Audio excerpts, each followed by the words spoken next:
For 35 million people online, you become an expert if you answer questions thoughtfully, you give solid answers, you are able to offer new opinions, and all in a way that you're not self-promoting yourself or your business. What an excellent, excellent way to build a reputation online is to get these little notes beside your name saying, hey, this person's really good at answering questions. People will start to seek you out. If you have a business that is a national business that can, have clients from all over, think about the conversion rate of that. It's wonderful. Incidentally, while I'm mentioning conversion rates, just some data between LinkedIn and Facebook, because everybody is so used to Facebook. So the average time on the site for Facebook is 2 minutes and 2 seconds. For LinkedIn, it's 3 minutes and 39 seconds. Flip to the next one. Pages per visit on Facebook is 3.4 as opposed to 3.9, so just a little higher on LinkedIn, but people are spending a little bit more time. But the most important one is conversion rate, which for the salespeople in the audience, dollar signs are dancing through their heads. Facebook is 2.7% and LinkedIn is 11%. So definitely worth your time from a conversion standpoint to become somebody with a great reputation on LinkedIn. Next little hidden gem, again, still under the More drop-down category, is the application directory. Use the applications. The things that are available in here are unbelievable from a marketing and sales standpoint. First and foremost, the top right corner says polls. You can poll the people on your LinkedIn. So I've gone all the way back to the don't add the interior designer from Virginia because I don't want her answering my poll because that doesn't give me the right kind of marketing research data that I want. But I can poll the people on my LinkedIn to help answer questions for my business. People love polls. They're fun. You get to click a little button and then it gives you the answer, and it's a really quick and easy way to get some great feedback from this site. So that's one wonderful. Both Google and SlideShare, so those are both presentations. Again, a great place to embed a presentation that may, for example, this presentation. Do I go back and embed this presentation on my LinkedIn account and people then see, at the very beginning it does say Regional Learning Alliance. So I'm not throwing my business in the face, but there's a presentation that I can upload that says, oh, hey, if we're in the Pittsburgh region and we want somebody to talk about LinkedIn, here's a potential. And oh, by the way, she's the Regional Learning Alliance as well. There's some that you have to use with a little bit of caution. TripIt is interesting. If you're in a business that travel is key to your success, then I think TripIt is fantastic.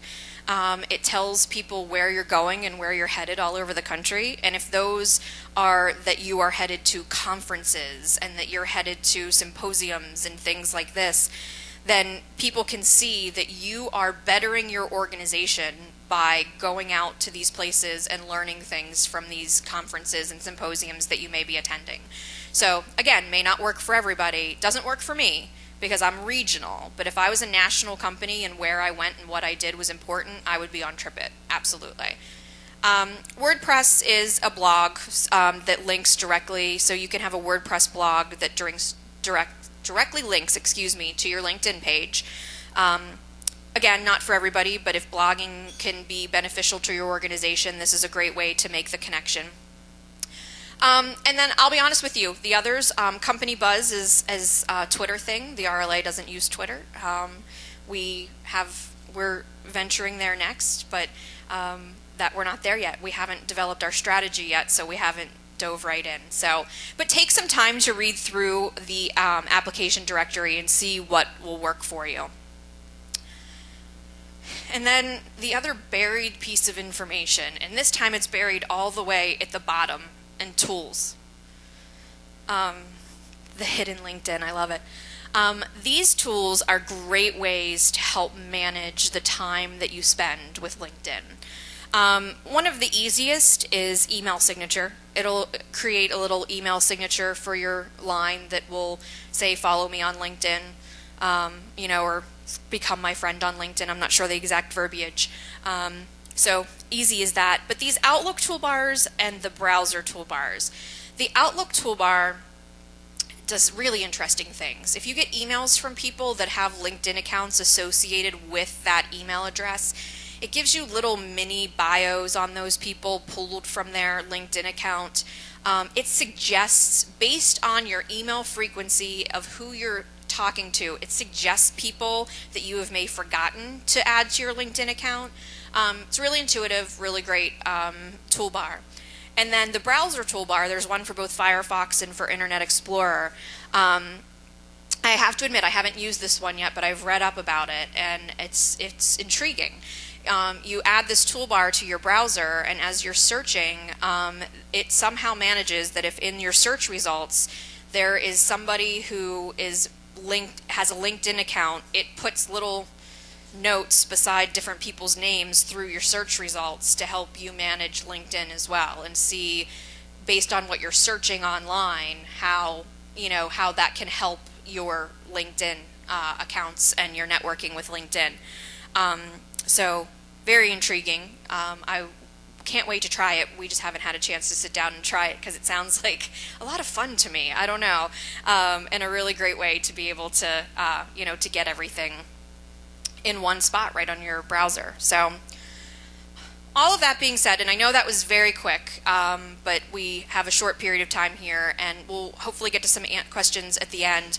But also, please feel free, I'll be here through the rest of the program, that if there's anything that we don't get to, that you have a specific question, come seek me out and make sure.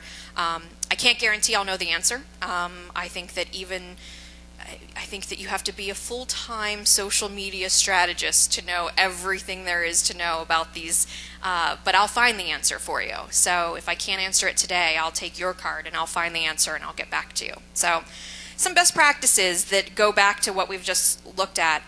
Personalize your URL. Simple. So if you go top right-hand corner, it says settings. And when you go into your settings, it's typical to any other website where you can change your username, your password, all of those types of things. You also can change your URL. So LinkedIn gives you a URL that's like linkedin.com/your name, and then it adds a bunch of gobbledygook to the end. You can go in and change that so that after the slash, you have control of what's there. Now, if somebody else already has it, obviously you have to be a little bit creative. So I have an unusual name, so mine is Kari Zavolta. I've yet to find another one in the United States at least. So mine's very easy, but if I didn't have the ability to use just my first and last name, I probably would have added RLA to the end, or some other identifier that says that this is the Kari Zavolta that works at the RLA in Cranberry Township. So don't be discouraged if you can't get your name because somebody else has it. Be creative though with how you personalize your URL. It also makes it easier for people as they search for you online, because it'll pop. You'll find that once you change that, your LinkedIn page will be one of the first 2 or 3 results that people will get when they search for you online. Ask to connect in person and online. Chad talked a little bit about this earlier, is that, the handshake, the, business card, but then, going that next step further and saying, can I add you to my LinkedIn? I would love to have you as a connection on my LinkedIn account. Can I add you? And if they say yes, which most people are going to, flipping that card over, making a notation to yourself that either that day or later in the week you're going to invite them to your LinkedIn. Again, you're not going to send the pre-prescribed message that LinkedIn gave you. You're going to say, it was great to meet you at the Word FM symposium. Thank you for I'm glad to have you in my network. Hope that we can bounce ideas off of each other. Something along those lines. But make sure that you're always asking, because this is a great way to continue those relationships when you may not see people. Use appropriate keywords. This goes with everything from your URL to your profile. Make sure that you're using the keywords that are relevant to your industry and your job. Don't don't be too casual. Keep it so that people can search for you and know. That's also really important when it comes to joining groups. A lot of these industry-specific groups are